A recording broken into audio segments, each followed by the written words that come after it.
जग में सुंदर हैं दो नाम, कृष्ण कहें या फिर राम, बोलो राम राम राम। पद्मश्री भजन सम्राट अनूप जलोटा ये अलख तब से जला रहे हैं जब देश में राम नाम को ओल्ड फैशन माना जाता था या फिर राम का नाम लेने में लोग संकोच करते थे। लेकिन अब इस नाम की ताकत पूरी दुनिया देख रही है। इस पूरे प्राण प्रतिष्ठा समारोह पर बात करने के लिए हमारे साथ अनूप जलोटा जी खुद मौजूद हैं। अनूप जी, इंडिया टीवी को समय देने के लिए बहुत बहुत धन्यवाद। राजेश जी, आपका शुक्रिया। आप अपनी टीम लेके आए हैं बात करने। और मैं आपको बताऊं कि मैं 7 साल का था जब मैंने भगवान राम के भजन गाना शुरू किया। अब मैं 70 का हूं, तो 7 to 70 मेरी ये जर्नी है। और घर घर में आज भजन सुने जा रहे हैं। मुझे कितने लोग मिलते हैं, वो कहते हैं जी हमारा तो मॉर्निंग अलार्म भजन। अभी कल मैं नड्डा जी को मिला दिल्ली में, तो कहने लगे मैं सुबह जब उठता था, जब स्टूडेंट था, तो आपके भजन लग जाते थे, आंख खुलती थी। अमिताभ बच्चन जी यही बोलते हैं। राज कपूर जी ने मुझे एक बार कहा कि मैं तो सुबह। तो ये जो बात है कितनी अच्छी कि भजन घर घर पहुंचे हैं, भजन लोगों के हृदय तक पहुंचे हैं, और यही दिन हमें देखना था, आज वो देखा। बहुत बढ़िया। 22 जनवरी को वो शुभ घड़ी रहेगी जब अयोध्या में प्राण प्रतिष्ठा होगा और आप भी वहां पे मौजूद रहेंगे। वो एहसास, वो उमंग वहां होने का, उसकी तुलना किसी चीज से नहीं की जा सकती। कितना भाग्यशाली आप अपने को समझते हैं कि स्पेशल आप निमंत्रण, आमंत्रण आपको मिला है वहां जाने के लिए? मैं अपने को बहुत भाग्यशाली समझता हूं, क्योंकि उस दिन कुछ विशेष लोगों को इन्वाइट किया गया है। संत महात्मा, उन्हें भी इन्वाइट किया गया है। पूरे संसार से लोग उसमें आ रहे हैं, चुने चुने। तो उनमें मुझे शुमार किया गया है। मैं विशेष तौर पर प्रधानमंत्री जी को धन्यवाद देना चाहता हूं कि मुझे उन्होंने इस योग्य समझा। अब वहां पे अपने भजनों से आप लोगों को मंत्रमुग्ध भी करने वाले हैं। बताया गया कि आप वहां कार्यक्रम भी प्रस्तुत करने वाले हैं जो राम भक्त पहुंचेंगे। मुझे अभी तक ये खबर है कि 22 तारीख को केवल उद्घाटन है, गायन नहीं होगा। लेकिन अगर मुझे वहां आदेश दे दिया गया तो मैं गा दूंगा। मैं तो गला लेके जाऊंगा वहां गा दूंगा। 20 तारीख को लेकिन कोई कार्यक्रम है? 20 को है, लेकिन 22 को नहीं है, मुझे ऐसा लगता है। मेरे तो 3 प्रोग्राम तो अभी कर गए हैं अयोध्या में। अभी फिर है 22 के बाद 2-3 और हैं। ये तो होते रहेंगे।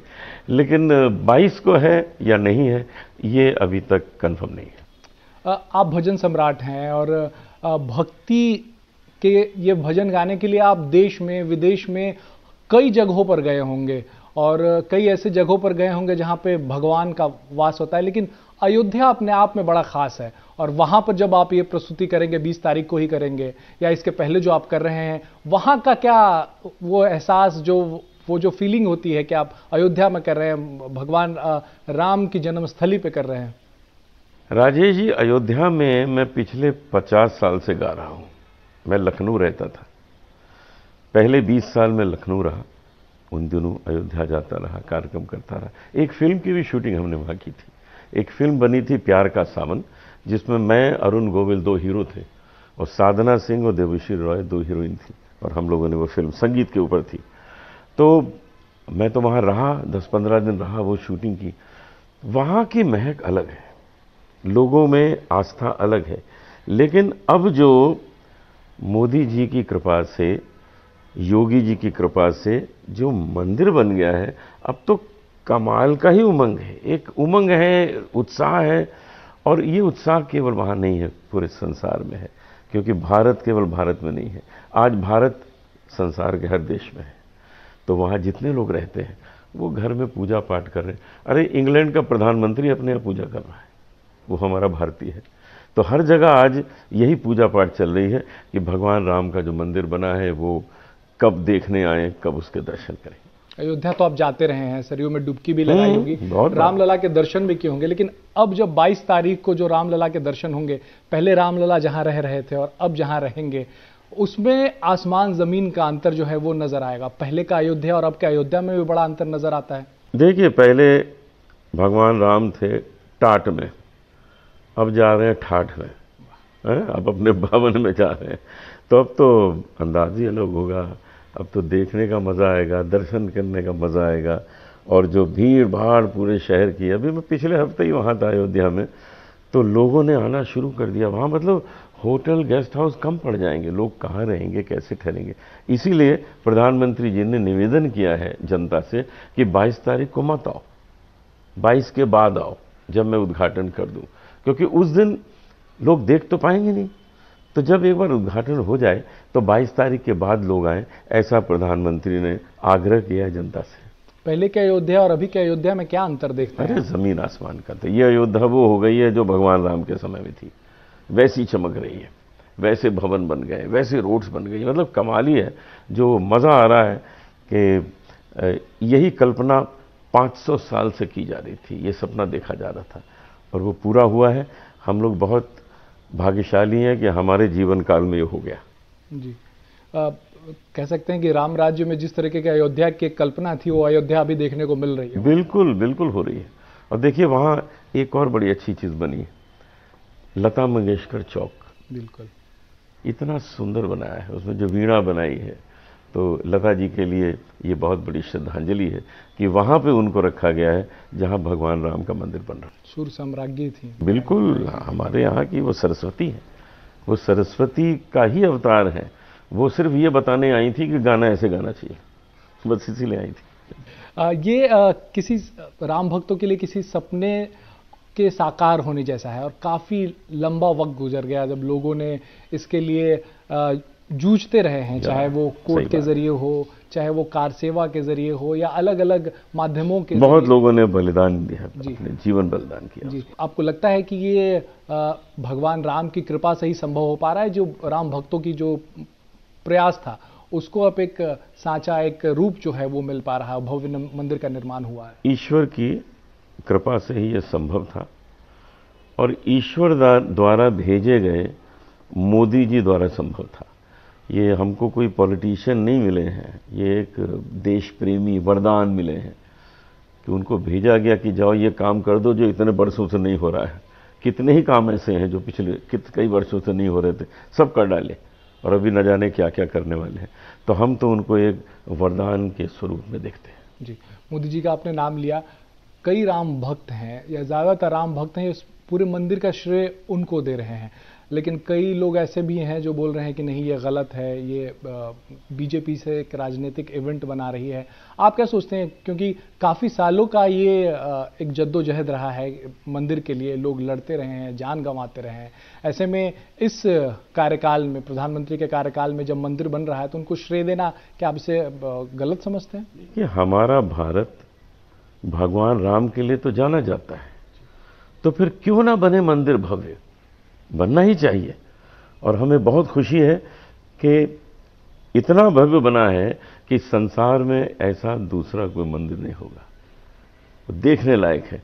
हमने उसके छोटे छोटे कुछ टुकड़े देखे हैं कुछ जब काम हो रहा था, लेकिन अब पूरा जो है वो 22 तारीख को देखेंगे। जी, कई ऐसे राजनीतिक दल हैं जो जिनको निमंत्रण मिला है और वो कह रहे हैं कि हम वहाँ नहीं जाएंगे। कोई पशुपेश में है कि जाएं या ना जाएं। कोई कह रहा है कि ये राजनीतिक इवेंट है, हमें वहाँ नहीं जाना चाहिए। तो कोई भड़काऊ बयान भी दे रहा है और भगवान राम के लिए भी अनाप शनाप बातें कर रहा है। ऐसे वक्त में जब शुभ घड़ी है, देश के लिए ऐतिहासिक क्षण है, कैसे देखते हैं ऐसे लोगों को लिए जो जाना नहीं चाह रहे हैं या फिर अनाप शनाप बातें कर रहे हैं? देखिए, जो लोग विरोध में बोल रहे हैं वो थोड़े से तो रह गए। अब वो अपना अस्तित्व रखना चाहते हैं अगर, तो भगवान राम का आशीर्वाद ले लें, सही सही बोलें, और भगवान राम के आशीर्वाद से ही हम लोग सब आगे बढ़ रहे हैं। तो मैं तो चाहूँगा कि उन्हें अगर अपनी उन्नति चाहिए तो ज़रा सद्मार्ग पर चलें और अच्छी बातें सोचें, अच्छी बातें कहें।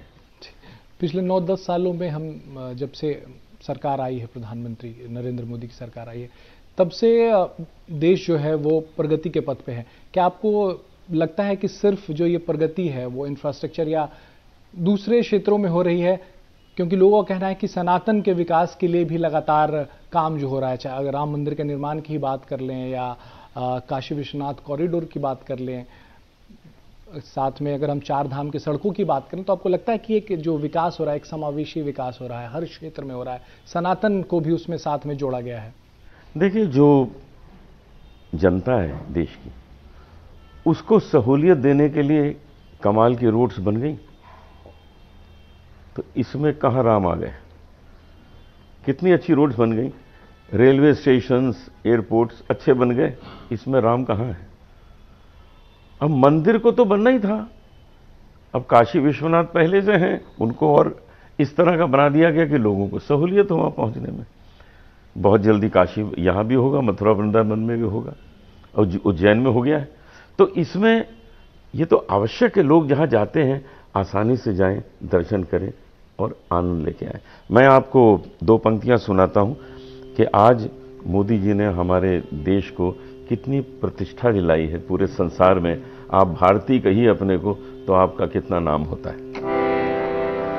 जहां डाल डाल पर सोने की चिड़िया करती है बसेरा, वो भारत देश है मेरा, वो भारत देश है मेरा।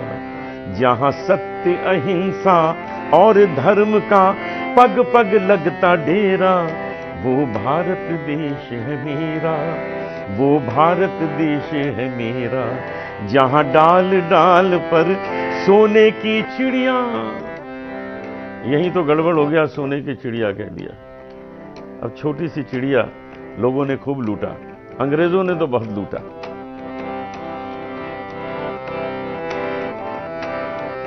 यहां तक लूटा कि हमारा कोहिनूर भी वहां है। लेकिन अब मोदी जी ने बना दिया इसको सोने का शेर। अब इसको कौन लूट सकता है? तो मैंने इसकी पंक्ति बदल दी। जहां डाल डाल पर सोने के शेरों ने किया बसेरा, वो भारत देश है मेरा, वो भारत देश है मेरा।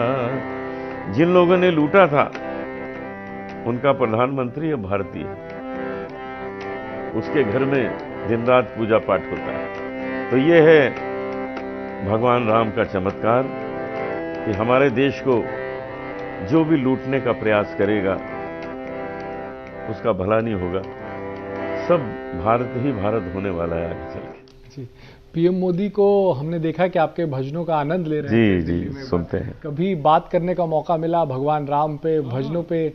कई बार जब वो चीफ मिनिस्टर थे गुजरात के, तब मैं उनके पास गया था। एक दिन हम लोगों ने काफ़ी बातचीत की और मैंने उन दिनों ऐसी बात सुनी थी कि उनको ही प्राइम मिनिस्टर बनाने की बात हो रही है। तो उन्होंने जब गुजरात के विकास की कुछ बातें मुझे बताई तो मैंने उनको एक बड़ी मज़ेदार बात कही। मैंने उनसे कहा, मोदी जी आप प्रधानमंत्री मत बनिएगा। तो कहने लगे वो क्यों? मैंने कहा आप हर प्रदेश के मुख्यमंत्री बन जाइएगा। तो जब मुख्यमंत्री बन जाएंगे, सारे प्रदेश गुजरात जैसे हो जाएंगे, तो देश कहाँ से कहाँ पहुँच जाएगा। तो हंसने लगे, कहने लगे ये तो बात किसी ने नहीं सोची। मैंने कहा मैं आपको बता रहा हूँ। तो हमारे देश में उनके आने से बहुत उन्नति हुई है, आगे भी होगी मुझे विश्वास। जी, योगी आदित्यनाथ उत्तर प्रदेश के मुख्यमंत्री हैं और पिछले जब से वो सत्ता में आए हैं तब से अयोध्या में आप देख ही रहे हैं दिवाली के वक्त किस तरीके से बिल्कुल। और वो उनका कहना है कि ये राम मंदिर तो बन रहा है, ये राष्ट्र मंदिर भी है यहाँ पे, और राष्ट्र की एक झलक जो है वो यहाँ पे दिखेगी। हम मोदी जी और योगी जी को राम लक्ष्मण की जोड़ी कहते हैं, क्योंकि योगी जी ने उत्तर प्रदेश को उत्तम प्रदेश बना दिया। क्राइम खत्म हो गया, लोग आनंद से रह रहे हैं। क्या एक एक शहर डेवलप किया है। मैं तो गोरखपुर कई बार होके आया, उनको कई बार मिला हूं और उनसे बातचीत करके कुछ नया सीखने को मिलता है। क्या उनमें ऊर्जा है। तो जब ऐसे नेता होंगे देश में तो देश की उन्नति को कौन रोक सकता है। जैसा आप बता रहे थे शुरू में कि 7 साल से आपने गायकी शुरू की और अब आप 70 के हैं। 7 साल से 70 साल तक, और खास करके भक्ति संगीत ने आपको, आपके करियर को एक अलग मकाम पर लेके गई है ये भक्ति संगीत जो है। तो ये जो सफ़र है बिना थके बिना रुके, लगता है भगवान राम की कृपा रही है आपके ऊपर, जिस वजह से आप। विशेष कृपा रही है। और मैं अभी अपने को 25 का फील करता हूँ। मुझे लगता ही नहीं कि मैं 70 का हूँ, क्योंकि आज भी मैं 20-22 शहर महीने में ट्रैवल करता हूँ। कहीं कॉन्सर्ट है, कहीं रिकॉर्डिंग है, कहीं मीटिंग है। रोज फ्लाइट में बैठता हूँ, यूँ समझ लीजिए करीब करीब। मतलब जो एयरलाइंस के जो क्रूज होते हैं उनसे ज़्यादा तो मैं घूमता हूँ। जब आपने पहले आप गायकी में फिल्मों के लिए या दूसरे चीज़ों के लिए भी गाते थे, लेकिन जब भक्ति संगीत में आपने शिफ्ट किया, भगवान राम के आप गीत गाने लगे, गायकी में, भजन में, आपको जीवन में कुछ बदलाव दिखा भगवान राम के जब भजन आपने शुरू? मेरे अंदर से क्रोध समाप्त हो गया। जब मैं कुछ 20 साल का था तो मैंने ये महसूस किया मेरे अंदर क्रोध तो है ही नहीं, मैं किसी पर गुस्सा नहीं करता, कभी जोर से किसी को कुछ बोलता ही नहीं। ये भगवान राम के भजन गा गा कर। भगवान राम सौम्य थे, मर्यादा पुरुषोत्तम और सौम्यता उनकी विशेषता थी। उन्होंने कुछ ऐसी चीजें आरंभ कर दी जो आज जिसका पालन हो रहा है। उन्होंने कहा था कि हम कभी किसी राज्य पर आक्रमण नहीं करेंगे उसे अपने में मिलाने के लिए, उसे हराने के लिए। कभी आक्रमण नहीं किया और आज हमारे देश ने भी कभी किसी पर आक्रमण नहीं किया।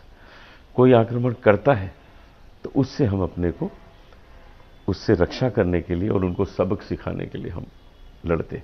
हम लोग कभी किसी से लड़ते नहीं हूं। भगवान राम ने जब सीता जी से विवाह किया तो ये कहा कि मेरे पिता की 3 पत्नियां हैं लेकिन तुम मेरी एक पत्नी हो, एक ही रहोगी। ये तब से प्रथा चल पड़ी। आज देखिए हमारे देश में वो प्रथा है। कुछ चीजें उन्होंने इतनी अच्छी शुरू कर दी, इसीलिए उनको मर्यादा पुरुषोत्तम राम कहा जाता है। उनकी मर्यादाओं का यदि मनुष्य पालन करे तो मैं बता रहा हूं कि हर एक व्यक्ति जो है वो राम बन सकता है यदि उनकी मर्यादा को पालन करे। जैसे आपने जिक्र किया कि हम किसी पर आक्रमण नहीं करते, लेकिन कोई अगर हम आक्रमण करता तो हम सबक भी रक्षा के लिए। और पिछले 9 साल में हमने देखा जो सर्जिकल स्ट्राइक्स, हाँ देखिए ना, और हर जगह जीतते हैं। अरे कितने कम चांद पे उतर गए देखिए। क्योंकि मोदी जी में एक बहुत बड़ी बात है, वो लोगों को फ्री हैंड देते। इसरो को बोला फ्री हैंड काम करो, कोई अंकुश नहीं। आर्मी को कह दिया फ्री हैंड काम करो, पुलिस को फ्री हैंड। तो जब फ्री हैंड दोगे तभी तो वो सुरक्षा कर पाएंगे, लेकिन अगर उसके ऊपर अंकुश बन के बैठे रहोगे तो कैसे होगा। ये उनकी विशेषता है और यही भगवान राम ने हमको सिखाया कि आप दूसरे की जो शक्ति है उसको शक्तिशाली बनने दो, उसको पनपने दो, तभी पूरा देश जो है शक्तिशाली बनेगा। आपको लगता है ये अगर मोदी जी प्रधानमंत्री न बने होते तो ये मंदिर का सपना जो है वो पूरा हुआ होता या और लंबा इंतजार? हो ही नहीं सकता था, हो ही नहीं सकता था। ये संभव हुआ है भारतीय जनता पार्टी के ही समर्थन से। उसी से आरंभ हुआ और उसी से ये संपन्न हुआ। और मैं बिल्कुल डंके की चोट पर कहता हूं कि और कोई इंटरेस्टेड ही नहीं था ये कराने में, इच्छा ही नहीं थी किसी की, इस ओर देखते नहीं थे, और यहां इन्होंने करके सबका सपना पूरा कर दिया। जी, आप तो 22 जनवरी को वहां जाने वाले जी हाँ, हैं। जी हाँ। पूरे देश में दिवाली के जैसा माहौल रहेगा, लोग प्रेरित होंगे दिवाली मनाएं। उनके लिए अगर कोई भजन की 22 जनवरी जो है भगवान अपने घर वापस लौट रहे हैं, आप दिवाली मनाएं, उसके लिए कोई भजन? जरूर जरूर।